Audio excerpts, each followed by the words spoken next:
BPSC ने शिक्षा विभाग को पत्र भेजकर संविधान पढ़ने की नसीहत दे डाली है।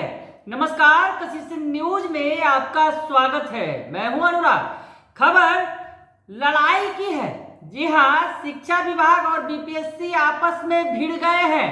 दरअसल शिक्षा विभाग की तरफ से पत्र भेजा गया बीपीएससी को कि आपने जो जिन शिक्षकों को डॉक्यूमेंट वेरिफिकेशन में लगाया है, शिक्षक ही नहीं, शिक्षा विभाग के अधिकारी और कर्मचारी जो भी इस कार्य में लगाए गए हैं, उन्हें तुरंत कार्य मुक्त करें। ऐसा आदेश या यूं कहें कि एक लेटर भेजा गया बीपीएससी के पास और बीपीएससी इस बात से खफा हो गई। बीपीएससी के चेयरमैन है अतुल प्रसाद, जो लगातार डॉक्यूमेंट वेरिफिकेशन का काम करवा रहे हैं। शिक्षक बहाली की जो प्रक्रिया चल रही है, 1,70,000 शिक्षकों की बहाली की, उसे बहाल करने के लिए जल्द से जल्द रिजल्ट देने के लिए तत्पर है। वैसे में शिक्षा विभाग के इस आदेश ने कहीं ना कहीं सारा कुछ गड़बड़ कर दिया और बीपीएससी के चेयरमैन भी भड़क गए शिक्षा विभाग के इस आदेश पर।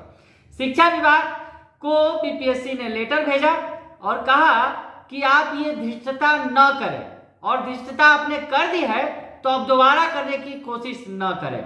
यानी जो आपने आदेश दिया है वो बिल्कुल गलत है। बीपीएससी एक स्वतंत्र संस्था है और बीपीएससी को जिस डॉक्यूमेंट वेरिफिकेशन में जिन लोगों को लगाया गया है वो सरकार के द्वारा लगाया गया है, और सरकार किसे बदलती है, किसे लगाती है, ये सरकार का काम है। तो ऐसे में बीपीएससी और शिक्षा विभाग के बीच ठन गई है। यानी बीपीएससी के चेयरमैन अतुल प्रसाद और शिक्षा विभाग के प्रमुख सचिव के पाठक आमने सामने हैं, और इस बीच लेटरबाजी शुरू हो गई है। लेटरबाजी तो इसके पहले भी हुई, शिक्षा विभाग में ही लेटरबाजी हुई, मंत्री और अपर मुख्य सचिव के बीच लेटरबाजी हुई थी। मंत्री की तरफ से पत्र भेजा गया था तो शिक्षा विभाग के अपर मुख्य सचिव के पाठक ने करारा जवाब भी दिया था। यानी दोनों के बीच ठनी हुई थी। उसके बाद राजभवन के कार्य में हस्तक्षेप किया शिक्षा विभाग के अपर मुख्य सचिव के पाठक ने, तो वहां भी उन्हें मुंह की खानी पड़ी, क्योंकि सीएम नीतीश कुमार के सामने राज्यपाल ने सार्वजनिक मंच से शिक्षा सचिव की हैसियत बता दी और कहा कि आखिर उन्हें इतना साहस आता कहां से है। सवाल खड़ा कर दिया राज्यपाल ने। और अब बारी है बीपीएससी से लड़ाई की। जी हां, बीपीएससी से लड़ाई है, क्योंकि शिक्षा विभाग ने जिस तरह से कदम उठाया और तत्काल शिक्षकों को स्कूल में वापस करने के लिए कहा, तो बीपीएससी की भी भौहें तन गई। तो बीपीएससी की तरफ से जवाब दिया गया है। बीपीएससी की तरफ से जो बातें कही गई हैं, तो हम आपको यहाँ बताने की कोशिश कर रहे हैं कि शिक्षा विभाग ने जो पत्र लिखा था बीपीएससी को, उसमें क्या कहा गया, और बीपीएससी का जो जवाबी पत्र है उसमें क्या कहा गया। तो पॉइंट वाइज हम आपको बताने की कोशिश करते हैं कि क्या कुछ कहा गया शिक्षा विभाग की तरफ से और क्या जवाब दिया गया बीपीएससी की तरफ से। तो पहला अगर पॉइंट हम उठाएं तो शिक्षक नियुक्ति के आवेदक अभ्यर्थियों के प्रमाण पत्रों के सत्यापन कार्य में शिक्षा पदाधिकारियों, कर्मियों और शिक्षकों की प्रतिनियुक्ति स्वीकार्य नहीं है, न ही यह शिक्षा के हित में। यह शिक्षा विभाग की तरफ से उस लेटर में लिखा गया था बीपीएससी को, जिससे बवाल खड़ा हो गया। तो ये जो पहला लाइन है, फिर से मैं एक बार बता दूं कि जो बातें लिखी गई शिक्षा विभाग की तरफ से कि शिक्षा विभाग के आवेदक अभ्यर्थियों के प्रमाण पत्रों के सत्यापन का, यानी जो डॉक्यूमेंट वेरिफिकेशन का कार्य चल रहा है, उसमें शिक्षा पदाधिकारियों, कर्मियों और शिक्षकों की प्रतिनियुक्ति स्वीकार्य नहीं है, न ही यह शिक्षा के हित में। तो जवाब के तौर में जो बीपीएससी के द्वारा लेटर लिखा गया है, उसमें क्या कहा गया ये आपको बताते हैं। उसमें लिखा गया, प्रमाण पत्रों का सत्यापन 2 स्तरों पर किया जाता रहा है। पहला, रिजल्ट के अंतिम प्रकाशन के पूर्व आयोग द्वारा, व दूसरा सफल अभ्यर्थियों के नियोजन के समय नियोक्ता विभाग द्वारा। दोनों का अपना औचित्य है और दोनों एक दूसरे के पूरक हैं। बीपीएससी की तरफ से जवाब दिया गया, बताया गया कि 2 तरीके से सत्यापन किया जाता है।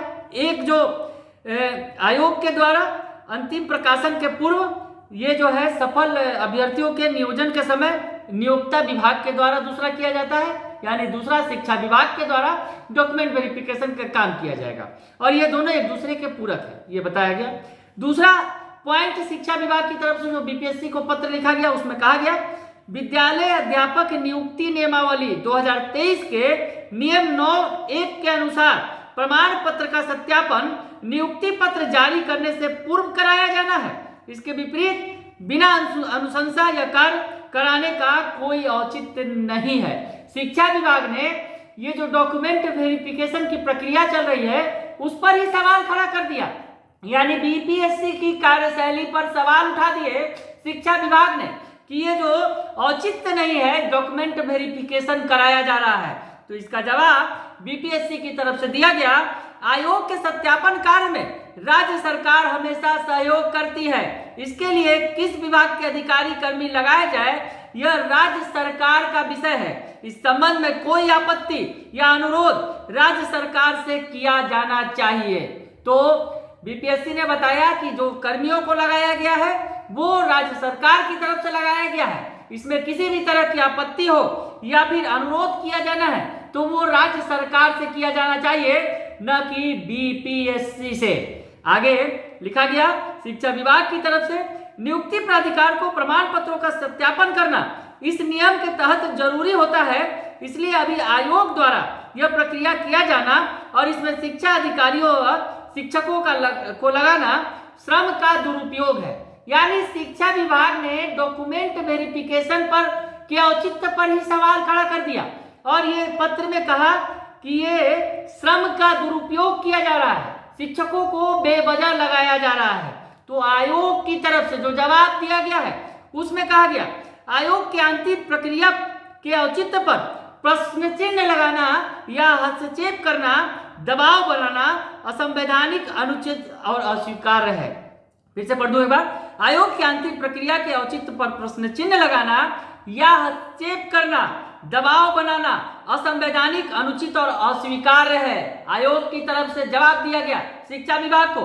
और जो आखिरी पॉइंट शिक्षा विभाग की तरफ से कहा गया कि आयोग अपने कार्यालय स्तर पर प्रमाण पत्र का सत्यापन कराना चाहे तो वह स्वतंत्र है। यानी शिक्षा विभाग के द्वारा सुझाव दे दिया गया या यूं कह दिया गया कि हमारे शिक्षकों को वापस कीजिए, आप अपने कर्मचारियों और अधिकारियों से सत्यापन कराइए।